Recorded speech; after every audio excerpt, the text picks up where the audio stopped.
Armée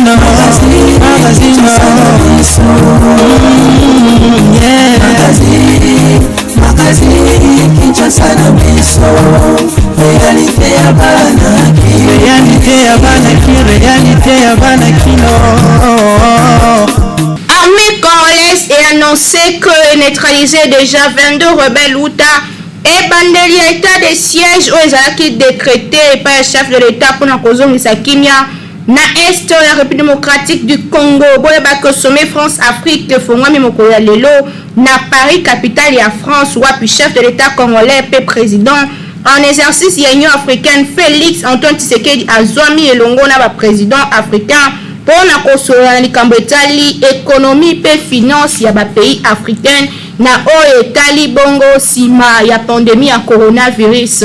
Population congolaise va réagir sur les propos de Paul Kagame na o etali rapport mapping pe implication en mboka na ye na ba problème ya sécurité ya RDC. Paul Kagame atali sakiko na RDC crime et salema ata mokolo moko te pe rapport mapping ezali rapport moko ya malonga te. Bo kozo ba détail ya ba élément o nyonso na kati édition la biso ya mokolo lelo KNB News, première chaîne d'actualité en continu Kasina Lingala a topé sa cabine d'information sur P tellement bien traité.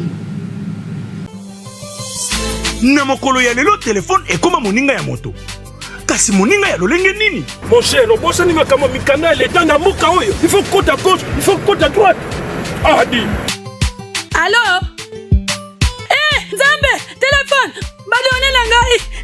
Nzambe, papibile mukolo. Eh, nini? Mon cher Megesili.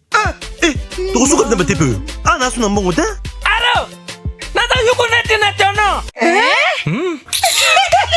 Yango ezali tiombo to ezo. Kasi na maso wana, solution ezali nini? Bandeko, solution ezali service auto bengi RAM. Registre des appareils mobiles. RAM est sa solution na ba opérateur, ba utilisateur, pe na mboka mobimba. Ezalaka déjà na ba mboka mingi.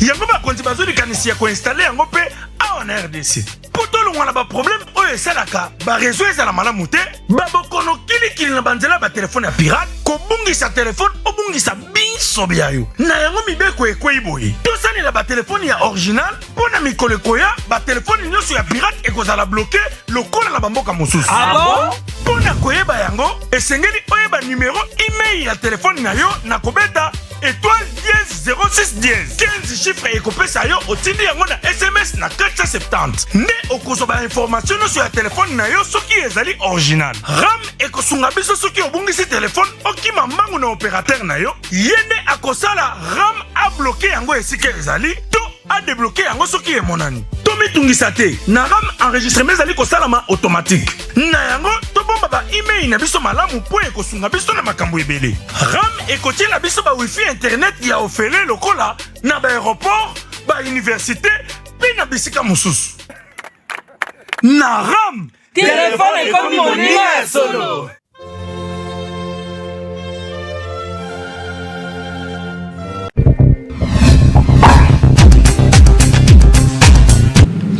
Informez bien des devoirs Nabiso, merci na fidélité et confiance, vous continuez comme ça Nabiso partout dans le monde. Mbote Kinshasa Mbote bisika na sobozwami ozui libako ya kolanda KNB News magazine ya mokona lelo édition lelo fungwami tika to banana sommet France Afrique o fungwami mokolo ya lelo na Paris capitale ya France.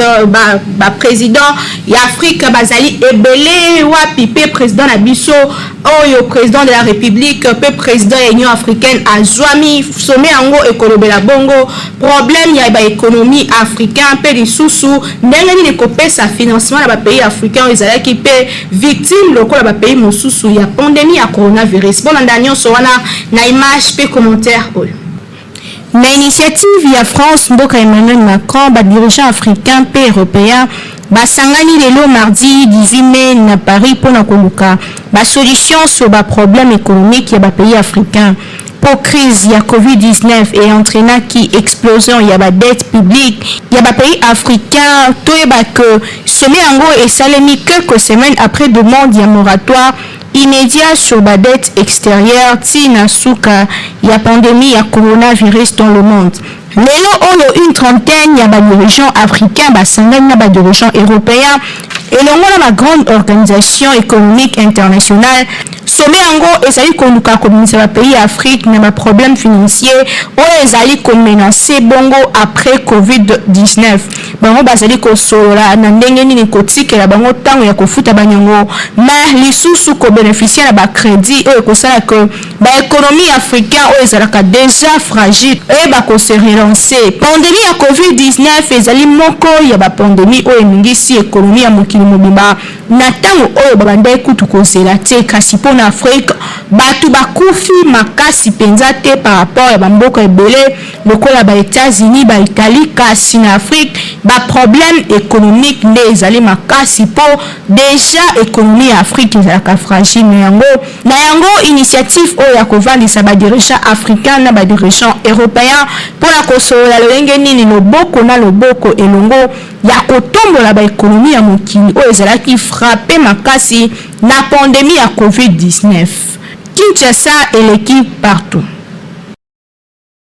Polémique esalemi makasi na oyo etali bongo ba propos ya président rwandais Paul Kagame oyo asalaki lobby eleki nsima na ye kokutana na président ya RDC na kobima na ye na audience ntango batunaki ye motuna na likambo etali sécurité ya mboka na biso alobaki que rapport mapping ezali malamu mpenza te pe lisusu mboka na ye etikala kozala impliqué te na ba problème ya sécurité ya RDC lisusu abakisaki que RDC crime esalema te bolanda ba détail nyonso epesani awa na Nathan Siata.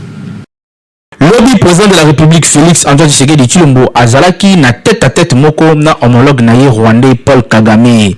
Toyebi ke lisolo na bango ezalaki mingi sur ba rapport bilatéral entre deux pays voisins oyo. Na kobima na bango na audience yango Kagame a se soumetaki na presse pour na répondre na quelques questions ya ba journaliste pe alobaki que ako soutenir état de siège oyo ba autorité ya République démocratique du Congo ba décréter pour selon ye ezali idée ya malamu pe ekosilisa ba violence na partie est ya République démocratique du Congo.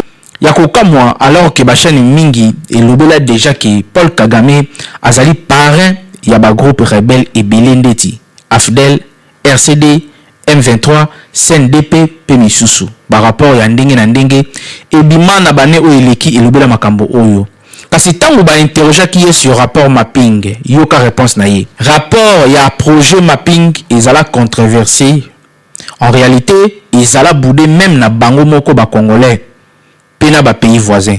Pour ezala ki politisé.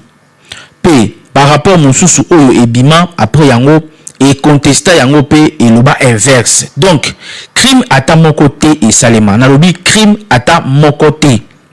Même na ba kombo oyo batanga basala crime wana ata kombo moko te et sala yango lisusu na ba pays nyonso oyo batanga na kati ya rapport wana. Donc en réalité rapport wana ezalaki lokuta monene. Selon Paul Kagame, Dr Denis Mukwege azali mutu ya biloba loba. Donc lokola ba pesa ye prix Nobel yango bakoma kotinda ye alobaka n'importe quoi. Ba auteur ya rapport mapping bazozwa Rwanda lokola bouc émissaire pona ko bomba implication na bango moko nyonso pona bazwa faveur ya ba congolais oyo bazali considérer lokola ba victime face na ba rwandais batuma be pe yango ezali ko empêcher bango ba mona clair sur ba relation ya malamu oyo ekoki kozala entre Rwanda na République démocratique du Congo.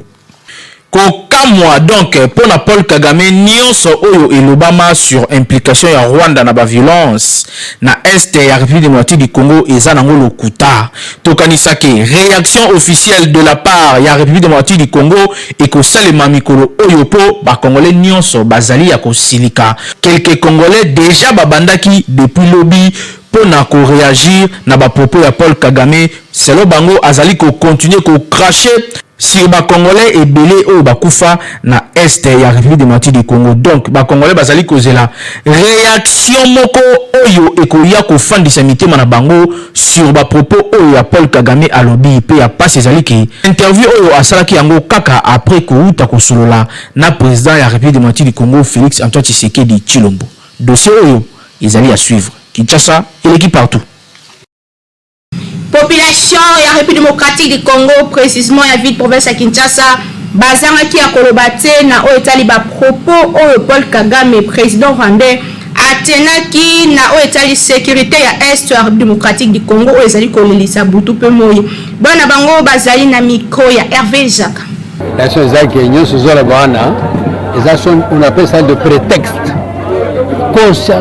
consentement yemo yebi ni lezo le kakuna o ba remorque bando ke ndo Rwanda zo mema ko barta na Congo wana ezaki ana ya ba Rwanda tu ba Congolais mama mboko ezui déjà mokolo nango kolo mabele faci béton il faut mboko ezonga ndenge zalaki vous comprenez mboko ezalaki na mboko nana sakalaki na est nana sakalaki na est wana jenama ye kitaki kuna biso tozalaka na kisasa nalobi ke sikoyo nazali na esengo monene état de siège et de cacher toute la situation qui se passe là-bas. Congolais, ngai nalandaki na Okapi. Mwasi moko zoloba balo banangana ke nosala vote na 2006. Ngai tubu mwasi nanga balongoli. Ngai nosala vote pour voter na nani?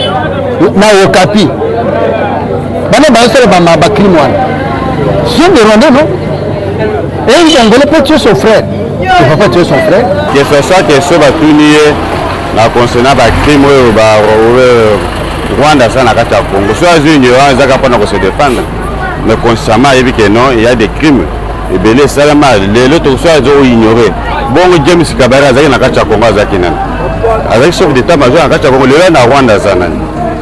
Aïe, Batana Yibi Bangote, Aïe James Kabarete. Nawanda c'était chef d'état, comment chef d'état-major. À base de la constitution de Rwanda, accompagné qui nous est bayakani basaba crime Aïe Biango. Bon, maman, ça que ça met tout ça là, est union soit. Atika, c'est un président d'État par rapport à Bisso. Atika Kokos, mais autre dit que non, le Rwandais basaba crime na Kacha Congo. Non, si qu'on réplique, ça va sans se béler. Il ne faut pas dédommager Bisso, parce qu'on va basaba les ébélés. Parce que tu peux te rébeller. Mais tant que l'Allemagne a foutu avec Israël, pourquoi? La crime ça là, Égypte dans la deuxième première guerre mondiale a foutu avec Chili. Pourquoi pas bango ba crime ça là tu vas pas foutre? Tu dois payer. Comprendre? Parce que ba yebi que ça crime na kata même Ouganda yebi, même Burundi ba yebi. Il ne faut pas foutre même à terre la guerre par guerre, mais il crime, il ne faut pas foutre en bon. La victime va tika luana, la veuve va tika luana, la orphelin va tika luana, va revivre à quoi? Pourquoi Kadhafi a dit qu'il la communauté internationale? Bon avion, oui, explosif, le Kadhafi a foutu à Yango. Il faut que Kagame a réagi Rwanda en général a créé bonne relation au Congo en fonction des dirigeants au bazar pour ne crime au bazar na Katako. Pour qu'il y ait une bonne relation entre les missions bango. Pour tout ça va voir éternel. Et ça on a eu à ça foot en avance parce que bango communauté internationale a vu que Rwanda na Uganda ba pays limitrophes kuna nde bato bazo payer richesse ya Congo. Et bango nde bazar na source insécurité eza kuna.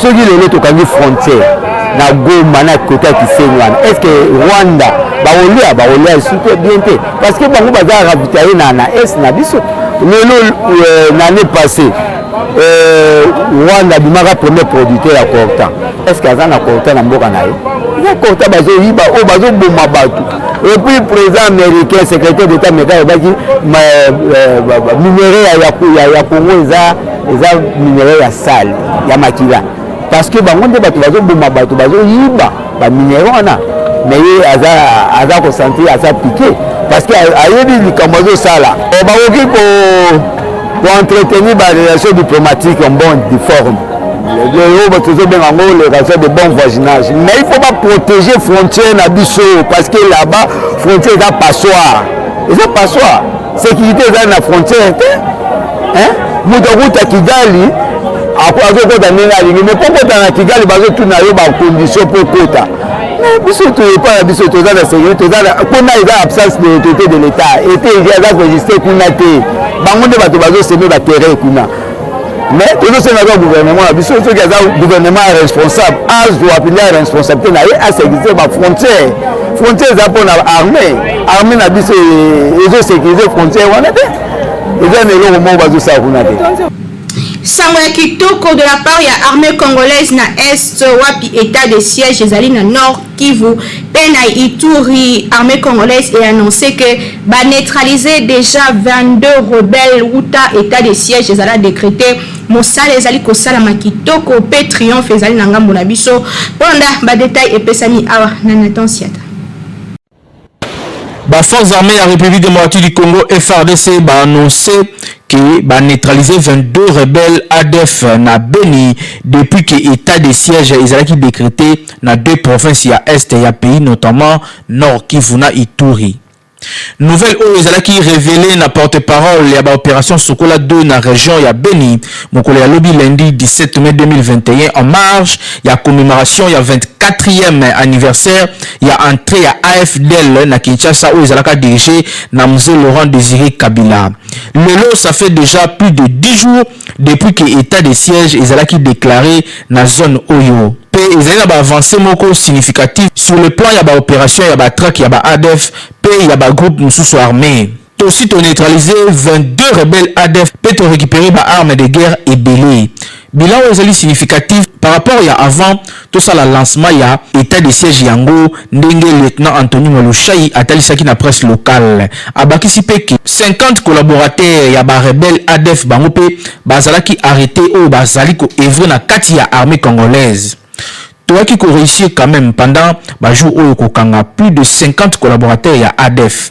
Bandeko oyo ba edaka ba rebelle ko commettre ba acte civique contre ba civil ndenge ayaki ko renchérir pour na commettre fin na activisme ya ba groupe armé. Chef de l'état congolais Félix Antoine Tshisekedi Tshilombo a décrété qui état de siège na deux provinces ya Ituri pe na Nord Kivu esika wapi ba autorité civile bazalaki remplacer na ba autorité militaire ndenge tokoki ko rappeler bino na bongo bazali ko continuer toujours ko senga collaboration ya population pour état de siège oyo ezala effectif. Kinshasa et partout.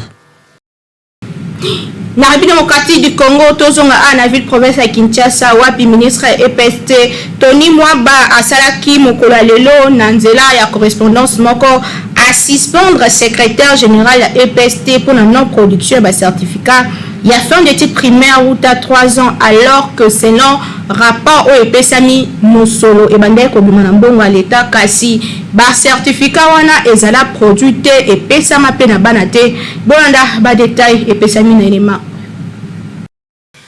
Ministre de l'enseignement primaire, secondaire et technique Tony Mwaba a suspendre secrétaire général à EPST Jean-Marie Mongobe pour faute administrative lourde.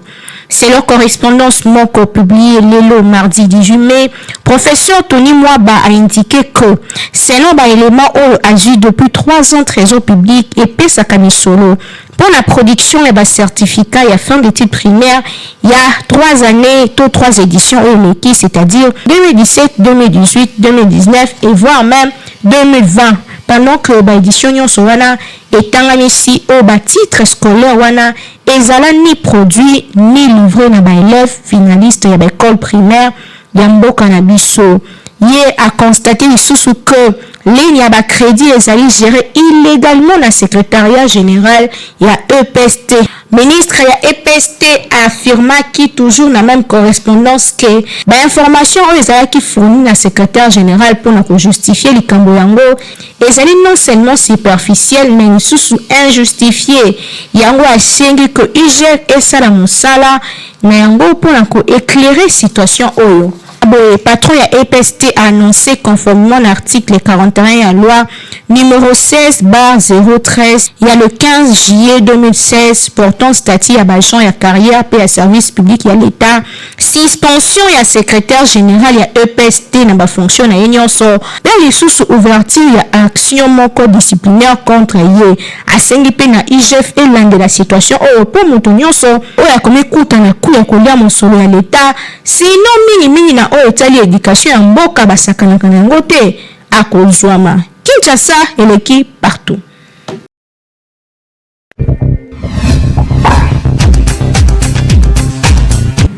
Le 18 mai à chaque année, mokili célèbre la journée internationale ya ba musée. Musée ezali nini importance nango ezali nini? Bolanda ba détail na élément oyo. Chaque année août 1977, mokili célèbre la journée internationale de musée. Année nyonso journée yango ezalaka célébrer na thème moko. Yango ezali occasion mpona ba professionnel ya ba musée bakendaka kokutana na ba public pour na sensibiliser bango na ba défi o ba musée bakutana kana yango pour ete bazala na ba institution na service ya société pe pour le développement ya société. Journée oyo ezalaka célébrer chaque le 18 mai ezali na but ya ko valoriser ba musée na devise na yango le musée moyen important de change de culture, d'enrichissement de culture, du développement et de compréhension mutuelle, il y a coopération et la paix entre le peuple. Ndakisa ba pays ebele na Europe semaine oyo po ezali même kofungwama. Ezali dédié na nuit du musée, c'est-à-dire qu'on visite ba musée na ba butu que na moi année 2021 ezali 17e édition ya nuit du musée wapi ba touriste ba kendaka ko visiter ba œuvre ba animation ba concert ba événement nyonso oyo ezalaka na ba musée kasi na butu. Selon définition, musée ezali institution permanente sans but lucratif kasi na service ya société pour le développement na yango. Yango ezalaka ouverte na public wapi bazwaka ba conservaka pe ba étudiaka ba exposaka pe ba transformaka culture na nzela ya ba patrimoine matériel pe immatériel ezalaka ko retracer histoire pe culture ya mboka mais aussi ya humanité mobimba. Tozali na plusieurs types ya ba musée kasi na mboka na biso. Tozali na musée moko tobengaka musée national ezali kitoko makasi na occasion ya journée ya lelo beta moto wapi mokili ezali ko célébrer journée ya ba musée beta moto e kosala pe kitoko awa euti kozala réaménager okomona biloko ya kitoko e kosunga yo pe culture na yo e avancer boete Kinshasa eleki partout.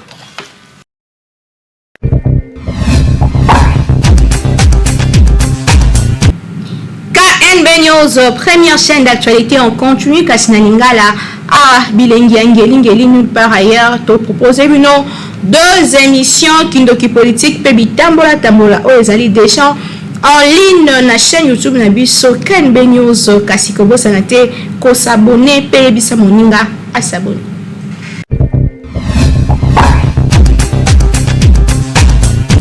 Le quoi sous état de siège on est décrété par le président de la République. Bissot le pouvoir en marche, à ma qualité de coordonnateur national le pouvoir en marche, Nasengi na président de la République a bloqué Kaka pendant l'état de siège. Président de la République a bloqué exploitation minière. Na côté ya Ituri, pe na kata Nord Kivu. A bloqué l'exploitation minière wana. A bloqué yango pendant l'état de siège. A bloqué la frontière nyonso eza ba pays voisins a bloqué yango pe batu nyonso na ba exploitateur nyonso na baka ko exploiter kuna na est pendant état de siège le quoi la présidente ozo sengani a bloqué kaka exploitation minière a convoqué batu na nyonso a signé arrêté moko boye urgemment a convoqué batu na baya na Kinshasa baya ovanda koto pendant état de siège. Pour être qui n'est ça parce que ceux qui président de la République a bloqué l'exportation minière au thé, et les pays voisins a bloqué en beauté. État de siège de Kosimba. C'est Simbi, mais soit qui a bloqué en beauté, qui est la frontière à Kofungama. L'exploitation minière, bâton à Bossa la Kuna. L'infiltré, on a pas au continent à côté de sécurité. N'est-ce pas que cette activité économique, que bloquer en gros, c'est-à-dire que bloquer province? On a vu ça, oui. Pour une solution pacifique dans la province, il y a Ituri, et dans la province, il y a Grand Kivu. Il faut que président de la République, à ma qualité de coordonnateur national, Bissot le pouvoir en marche, tout Sengi et Kakakenon, pendant période de l'état de siège a bloqué l'exploitation minière et a quand la frontière non sur les pays voisins les autres ont insécurité et batoano basala kanakata l'exploitation minière a signé arrêté moko urgemment a benga bango baya na Kinshasa ba yovanda koto pendant période oya état de siège. eloko nazosenga ezali domaine militaire nyonso etekama nga naza na lupango na seta pourkoi naloba babuka namona nde bamanigance esalamaka banda na ajidali yao wana na air force ti na 312 ti na sei mikondo bakomando Mamadou Ndala areformaki bango oyo azwaki na ya Bemba na ya Baruberwa asangisa bango mpe asoname Mamadou Ndala asangisa bango me baza na baugande wana baburunde barwande wana bayokanaka te komanda dika moto amboka mosusu me ntango nalobaka mpo na mona na butu na bisenye one u toza wapi tokende wapi lelo bakangi mandoki na baofisier na kankokolo makambo yango mpe eza lokwa scenario moko boye bokangi bato bazomonte bamontage mandoki wana baosomba mpo esala mboka mabe obi esala mboka malamu baofisier mpe bapreparaka nini mpo na mboka oyo bakanga bato wana basambisa bango si sagia bakondane bango nalingi na dénoncer ba secret d'état te mais na lobi ya makambo politique eza ko engager tout politique ata boye yango ekoya ko charger na ti na mbeto so la muki osenga lipa soki lipa e matita lo ne transport komi lelo okozaka na posa ya gouvernement à résoudre yango nalingi teke na gouvernement Sam Lukonde wazi nongo nanga 43 adage biso nyonso na ye amema charge ya kanate na ba cheribe okende bakulutu na bagilo wana mboyo ye na jumelage ya poto pona aménagement bokule gouvernement na bopesa bango charge bandeko batuninga boye pona matata ponyo maponye oyo asala babukanga lonzo alokuta bakongole balobi na ngao baboye ko lever humilité na ye non bako lever kaka bandeko na ngai bakongole bakonzambuka oyo bakambi tozala surveiller eza normal te na pays état de droit bozo sala makambo elongo bani te.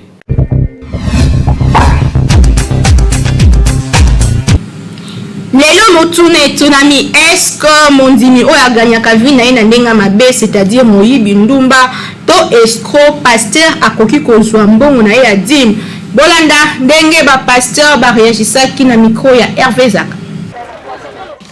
Apportez à la maison du trésor toutes vos dîmes afin qu'il y ait de la nourriture dans ma maison et le loba ya tata nzambe lelo tomonaka ke bandimi mingi a tozali kolobela ba Kristo ba respectaka maloba oyo na kopesaka ba offrande ba dîme ba action de grâce ba omone atako ba libéralité kasi motune etunami lelo soki mondimi aganyaka mbongo na ye na masala ya mabe est-ce que pasteur akoki kozwa dîme na ye?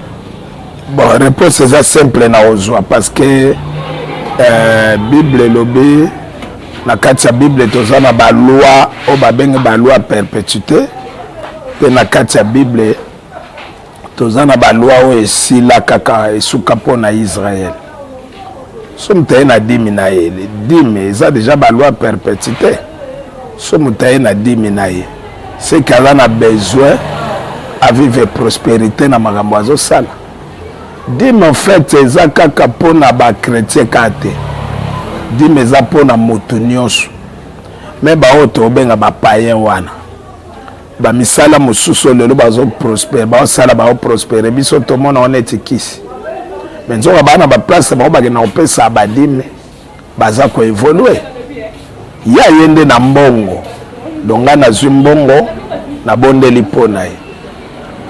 Mais ce qui concerne Bambongo Naye, na kolo bagena yebi ki azara criminel, azara mutu mabe. Aye na mbongo, siko mbongo wana elo ni les autres juges kauti na ngona crime, to elo nini to mbongo wana uti na ngona ndenga bien. Parce que c'est pas dit que mbongo nyusi abando simba na vine, asimba na vine zara mbongo a crime. Azape na ba relation tout comme ba ko kabela ye. Donc pour moi ce qui compte aye na dimi na ye a présenter dimi na ye à respecter loi biblique et loi perpétuité na bondeli pona parce que dime bandika na nani te nde bato balobaka dime suka na mibeko esuka na ta Moïse dime suka na ta Moïse te parce que pour dime bandaka avant Moïse dime banda depuis époque ya Abraham donc dime eza loi perpétuité eloko na loba boye eloko liboso soki naza na connaissance ke asalaka misala ya mabe naza na rôle ya oteya ye que pasteur kona sali ya amna ye donc nzambe abikisa amna ye kona kisaeke ba miyibi bato misala mabebi bolobi na lo la place na bango ezati. Alors fait la kisaye valeur ya amna ye qu'il y a quelqu'un qui était mort pour la amna ye bika. Ya mibale mbongo na ye tango ya côté na carte église eza mbongo moko toza la pouvoir ko sanctifier yango et puis ko mettre yango na musala ya nzambe. C'est ça eloko eza important yango wana. Mais ce qui est d'abord important, le premier point, le salut de cette âme. Ce qu'on a yebi kaza misa mabe azaka na mpasa misa mabe ye la kabisu ba mbongo wana eloko liboso na wala na mbongo te. Na wala na sali na ye, le biko na ye.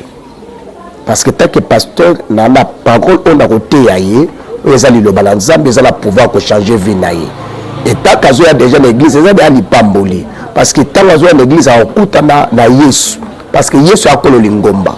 Yesu oyo ate ya biso na zala basali na ye, azala pouvoir ko changer ndela changer ba vie ya bato ebele na Bible. Solo mosala ya mabe ezalaka te kasi awa tozolobela misala oyo ezali indécent ndakisaki moyibi kindumba kuluna escroquerie pe bongo na bongo. En général loi ya semence pe ya moisson ezalaka toujours en application quelle que soit provenance ya mbongo wana ezali solo. Kasi mosala ya pasteur pe ya berger ezali kote ya bosolo donc koyebisa bana na nzambe soki obangaka na nzambe te atako e na voiture opesi dîme opesi offrande yango ezali na motuya mingi te po nzambe azali na posa ya bomoi na yo yambo ya kozala na posa ya mbongo na yo ezali na tina te osali kindumba sima kobebisa nzoto oye kopesa dîme to offrande soki pasteur andimaka biloko ya bongo c'est que azali komema yo tout droit na lifelo elongo na ye moko ya malamu ezali na nkobongwana sima ko appliquer ba loi ndenge esengeli donc komipesa totalement crainte de Dieu prière na dîme na yo o ezali koruta na mbuma ya misala na yo wana nde ezali idéal. Awa nde tosukisi édition na biso moko na lelo. Merci na bino bolandaki nga partout dans le monde. Merci na équipe technique pe rédactionnelle oyo assistaki nga moko na lelo. Na sima caméra tozalaki na Hervé Zaka koto tozalaki na double promo régie finale et simba makina Timothée Kayembe réalisation ya Nathan Siata toujours na coordination ya grand lieu ya communication Jimmy Mokendi ngana bino tokutani mikolo ezali koya na souci moko ya ko servir bino toujours d'une manière très très professionnelle ndenge to salaka awa pe ndenge to yokana